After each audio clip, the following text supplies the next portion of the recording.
వాక్యాన్ని విందాం. ఈరోజు మన అంశము ఆలివెట్ డిస్కోర్స్.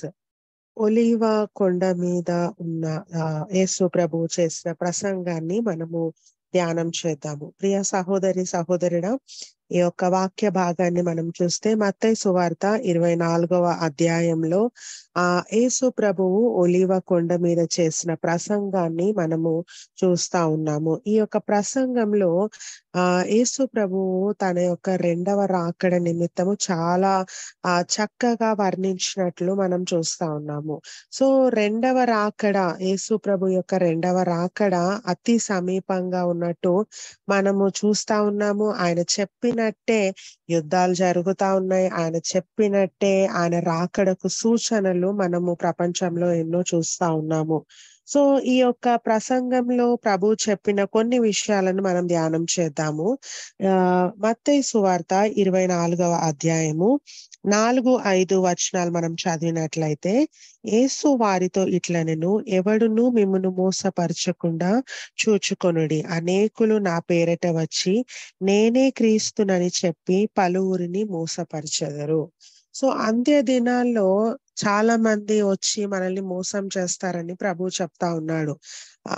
అమెరికా దేశంలో, యునైటెడ్ స్టేట్స్ ఆఫ్ అమెరికాలో 1844వ సంవత్సరంలో విలియం మిల్లర్ అనే ఒక వ్యక్తి ఒక ప్రాఫెసీ, ఒక ప్రవచనం చెప్పాడు. ఏమనంటే, యేసు ప్రభువు ఈ యొక్క 1844లో ఆయన ఈ భూమి మీదకి రాబోతా ఉన్నాడని. సో 1844 ఆ ఇయర్ లో యేసు ప్రభు రాబోతా ఉన్నాడని విలియం మిల్లర్ అనే వ్యక్తి చెప్పినప్పుడు చాలా మంది నమ్మకం పెట్టుకున్నారంట, నిజంగానే ఈ సంవత్సరంలో ప్రభు వచ్చేస్తాడు అని. సో 1844 అయిపోయింది, 45కి వెళ్ళిపోయారు అందరూ. చాలా మంది డిసప్పాయింట్ అయిపోయినారు. అయ్యో, మేము పెట్టుకున్న ఆశ నిరాశ అయిపోయిందే అని చెప్పి. అయితే అందుకే ప్రభు చెప్తా ఉన్నాడు, ఆ గడియ ఎప్పుడో మీకు తెలియదు కదా. ఆయన ఎప్పుడు కూడా మనకు డేట్ చెప్పలేదు, సమయం చెప్పలేదు. నేను దొంగ వలె వస్తానని ప్రభు చెప్పాడు. సో మనం సిద్ధంగా ఉండాలి. ఇంకా ఏం చెప్తా ఉన్నాడంటే, అదే 24వ అధ్యాయము 6, 7, 8 మనం చదువుకుంటూ వెళ్తే, మనం యుద్ధ సమాచారాల గురించి వింటామని ప్రభు చెప్తా ఉన్నాడు. రాజ్యం మీదికి రాజ్యము లేచును అని చెప్తా ఉన్నాడు. కరువులు వస్తాయని చెప్తా ఉన్నాడు. భూకంపాలు వస్తాయని చెప్తా ఉన్నాడు. నా నిమిత్తము జనులు మిమ్మును ద్వేషిస్తారు కదా. ప్రపంచంలో ప్రస్తుతం చూస్తే ఎక్కడ చూసినా కూడా మతాల గురించి గొడవలు జరుగుతా ఉన్నాయి. మీ మతం గొప్పనా, మా మతం గొప్పనా అని ఎన్నో గొడవలు, ఎన్నో మత కలహాలు రేగుతున్నట్టు మనం చూస్తా ఉన్నాము. ఆయన నమ్మిన వారిని జనులు ద్వేషిస్తారు అని ప్రభువు ముందే చెప్పాడు. ఈరోజు ఆయనను అంగీకరించిన మనకు ద్వేషాలు, ఆ యొక్క అసూయలు తప్పవు అని వాక్యం చెప్తా ఉంది. సో మనము సిద్ధంగా ఉండాలా, అన్ని పరిస్థితులకు మనం సిద్ధంగా ఉండాలా. ఇంకా ప్రభు అంటా ఉన్నాడు, ప్రేమలు చల్లారిపోవును కదా. కొన్ని న్యూస్ చూస్తుంటే చాలా బాధ అనిపిస్తా ఉంది. కన్న తల్లే బిడ్డలను చంపేసే రోజులలో మనం ఉంటా ఉన్నాము కదా. భార్య భర్తలకు సమాధానం లేదు, అన్న చెల్లెలకి సమాధానం లేదు, బంధుత్వాలు ఎక్కడో కనుమరుగైపోతా ఉన్నవి, ప్రేమలు చల్లారిపోయే రోజుల్లో మనం ఉంటా ఉన్నాము. అయితే ప్రభు ఒక చక్కటి మాట అంటా ఉన్నాడు 13వ వచనంలో. మత్తయి సువార్త 24:13, అంతము వరకు సహించువాడెవడో రక్షింపబడును. హల్లెలూయా. అంతము వరకు సహించాలి. రక్షణ అనేది ఒక్క రోజుకు సంబంధించింది కాదు, ఒక సంవత్సరానికి సంబంధించింది కాదు. ఇది మనము ఎప్పుడైతే ఆ యొక్క రక్షణ భాగ్యాన్ని పొందుకున్నామో, యేసు ప్రభువును సొంత రక్షకుడిగా అంగీకరించామో, అంతము వరకు మనము సహించాలి. ప్రతి పరిస్థితిని సహించాలి అని ప్రభు చెప్తా ఉన్నాడు. ప్రియ సహోదరి సహోదరుడా, అస్సాం ప్రాంతంలో ఒక మిషనరీ ఆ అస్సాం ప్రాంతంలో కొండ జాతి వారికి వాక్యాన్ని బోధించడానికి వెళ్ళాడంట. వెళ్ళినప్పుడు ఆయన వాక్యం చెప్తా ఉన్నాడు, ఎవ్వరు కూడా మారు మనసు పొందలేదు. అందరూ ఆయనను ద్వేషించడం మొదలు పెట్టారు, చంపాలని ప్రయత్నం చేస్తా ఉన్నారు. అయితే ఆ ప్రాంతంలో ఒక వ్యక్తి యేసు ప్రభుని అంగీకరించాడు. ఆ కొండ జాతి వాళ్ళలో ఆయన పేరు నాక్సెంగ్. నాక్సెంగ్ అనే వ్యక్తి యేసు ప్రభుని అంగీకరించి ఆయన కుటుంబం అంతా కూడా బాప్తిస్మం పొందుకున్నారు. అయితే ఆ కొండ జాతి ప్రజల యొక్క గ్రామ పెద్ద ఏమని చెప్పాడంట అంటే ఒకరోజు పంచాయతీ పెట్టించి అందరిని పిలిపించి ఆయన నాక్సెంగ్ అనే ఫ్యామిలీతో అన్నాడంట, నాక్సెంగ్ నీ చిన్ని బిడ్డలు ఇద్దరు ఉన్నారు కదా, నువ్వు ఒకవేళ ఈ రోజు ఆ యేసు ప్రభుని వదిలిపెట్టకపోతే నీ ఇద్దరు బిడ్డలను మేము చంపేస్తాము అని, ఆ బాణాలతో చంపేస్తాము అని ఆ గ్రామ పెద్ద చెప్పాడంట. చెప్పినప్పుడు ఈ నాక్సెంగ్ అంటా ఉన్నాడు, I have decided to follow Jesus, no turning back, no turning back. నేను ఒక నిర్ణయం తీసుకున్నాను, క్రీస్తును వెంబడిస్తానని, నేను వెనుతిరగను అని చెప్తా ఉన్నాడు. అయితే ఆ మాట చెప్తా ఉంటేనే ఆ 2 బాణాలు ఆ చిన్ని బిడ్డల హృదయాల్లోకి దూసుకొని వెళ్ళిపోయాయి. ప్రియ సహోదరి సహోదరుడా, వారు అక్కడే రక్తపు మడుగుల్లో కొట్టుకొని చనిపోయారు చిన్ని బిడ్డలు. ఆ తర్వాత గ్రామ పెద్ద అన్నాడంట, నీ భార్యను కూడా నేను చంపేస్తాను, ఒకవేళ నీకు ఇంకొక ఛాన్స్ ఇస్తా ఉన్నాను, ఇప్పటికైనా యేసు ప్రభుని విడిచిపెట్టు నాక్సెంగ్ అని చెప్తే నాక్సెంగ్ అన్నాడంట, though none go with me, I follow Jesus. ఎవ్వరు నాతో ఉన్నా ఎవరు నాతో లేకపోయినా నేను యేసునే వెంబడిస్తాను అని చెప్పాడంట.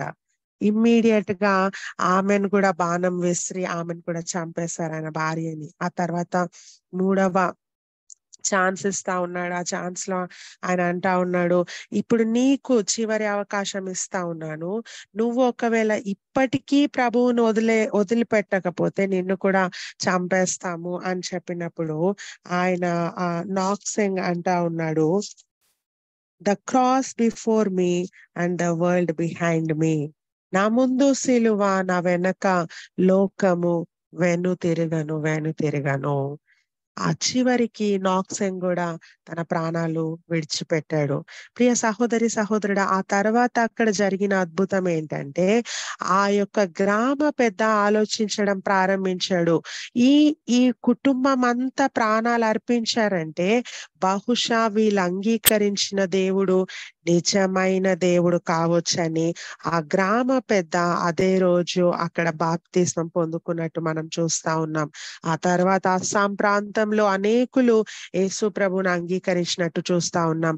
ఈ మాటలు నేను ఎందుకు చెప్తా ఉన్నానంటే, సహనము అంతము వరకు సహించువాడు రక్షింపబడును అని వాక్యం చెప్తా ఉంది. ఈరోజు మనలో సహనం ఉందా? సహనం కలిగి మనం ఉంటా ఉన్నామా? ఒక్కసారి మనము ఆలోచన చేయాలా. ఆ తర్వాత మత్తయి సువార్త 24:17 వచనంలో మనం చూస్తే దేవుని వాక్యం చెప్తా ఉంది. ఒకసారి చదువుకుందాం. 17th verse. మిద్దె మీద ఉండువాడు తన ఇంటిలో నుండి ఏదైనను తీసుకొని పోవుటకు దిగకూడదు, పొలములో ఉండువాడు తన బట్టలు తీసుకొని పోవుటకు ఇంటికి రాకూడదు. హల్లెలూయా. ఇక్కడ వాక్యం చెప్తా ఉంది, యేసు ప్రభు యొక్క రాకడలో మిద్దె మీద ఉండువాడు ఇంటిలోనికి దిగకూడదంట. అంటే ఎందుకు ఈ మాటలు ప్రభు చెప్తా ఉన్నాడు అనంటే, పొలంలో ఉండువాడు బట్టలు తీసుకొని పోవటకు ఇంటికి రాకూడదు. ఎందుకు ఈ మాటలు చెప్తా ఉన్నాడంటే, ఆయన రాకడలో మన హృదయము, మన ఆలోచన, మన తలంపులు అన్నీ కూడా క్రీస్తుతో నింపబడి ఉండాలి. మన హృదయంలో లోకపరమైన ఆలోచన ఒక్కటి కూడా ఉండకూడదని వాక్యం చెప్తా ఉంది. నీకు బట్టల గురించి చింత ఉండొద్దు, నీ ఆస్తిపాస్తుల గురించి చింత ఉండొద్దు, ఈ లోకానికి సంబంధించిన దేని మీద కూడా నీ మనసు ఉండకూడదు అని ప్రభువు చెప్తా ఉన్నాడు.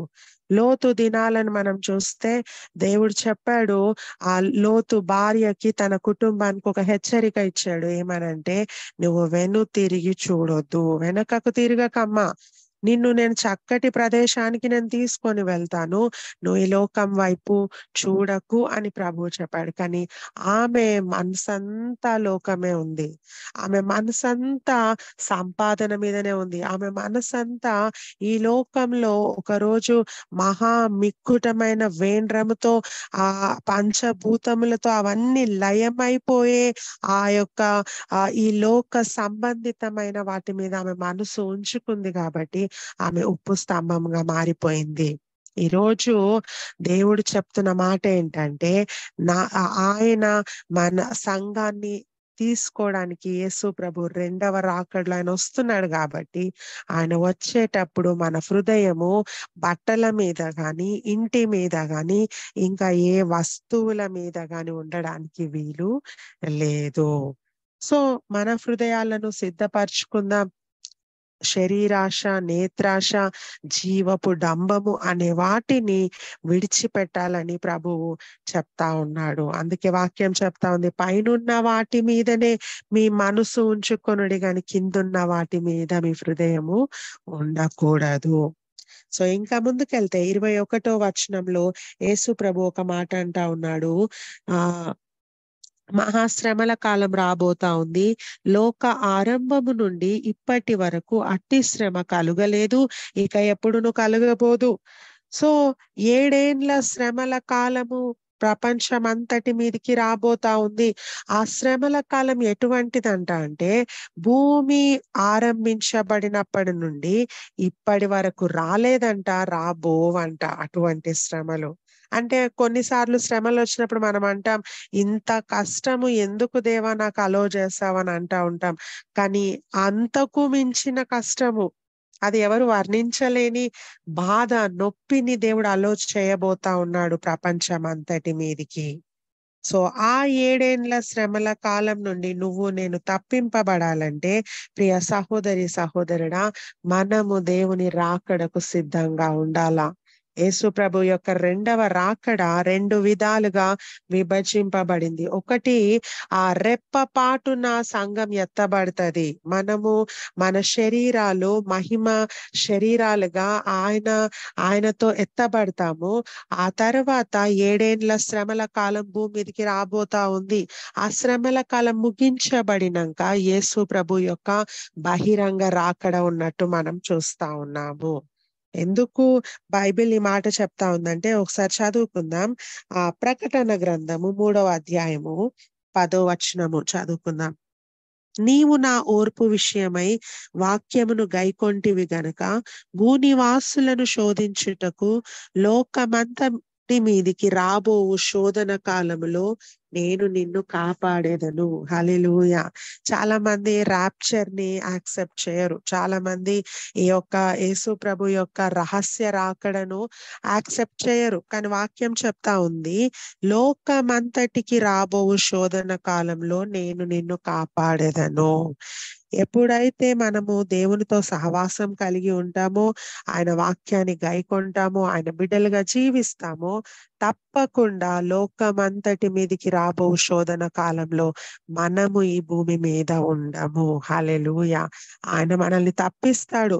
వాక్యం చెప్తా ఉంది, క్రీస్తు నందున్న వారికి ఏ శిక్షా విధి కూడా లేదు. ఈరోజు మనం ఆయన యందున్నాం, ఆయన రక్తంతో మనం కడగబడ్డాము, మనకు ఏ శిక్షా విధి లేదని వాక్యం చెప్తా ఉంది. అదేవిధంగా 1 కొరింథీయులకు రాసిన పత్రిక 15వ అధ్యాయము 52వ వచనం చదువుకుందాం. ఇదిగో మీకు ఒక మర్మము తెలుపుచున్నాను, మనమందరము నిద్రించము గాని నిమిషములో ఒక్క రెప్పపాటున కడబూర మ్రోగగానే మనమందరము మార్పు పొందుదుము. బూర మ్రోగును, అప్పుడు మృతులు అక్షయులుగా లేపబడుదురు, మనము మార్పు పొందుదుము. క్షయమైన ఈ శరీరము అక్షయతను ధరించుకొనవలసి ఉన్నది, మర్త్యమైన ఈ శరీరము అమర్త్యమును ధరించుకొనవలసి ఉన్నది. హల్లెలూయా. దేవుని వాక్యము స్పష్టంగా మనకు చెప్తా ఉంది, కడబూర మ్రోగగానే క్షయమైన ఈ శరీరము అక్షయతను ధరించుకుంటది. అంటే శరీరంలో ఈరోజు మనకు మాంసము ఎముకలను దేవుడు అమర్చాడు. ఆ యొక్క అక్షయమైన శరీరంలో మనకు ఈ యొక్క ఫ్లెష్ ఉండదు, మాంసం ఉండదు. సో మనము మహిమ శరీరాలతో ఎత్తబడతాము. కాబట్టి సిద్ధపడదాం. యేసు ప్రభు యొక్క రాకతి సమీపంలో ఉంది కాబట్టి మన హృదయము పైనున్న వాటి మీద ఉంచుకుందాం, క్రిందున్న వాటిని విడిచిపెడదాము. వాటిని కేవలము ఒక ఒక సమయము వరకు దేవుడు మనకు ఉపయోగించుకోవడానికి ఇచ్చాడు అని మాత్రమే మనం తీసుకోవాలి గాని అవి శాశ్వతమైనవి అని ఎప్పుడు కూడా మనము ఊహించకూడదు. దేవుడు ఈ కొద్ది వాక్యమును మన వెనుకలో దీవించును గాక. God bless you all.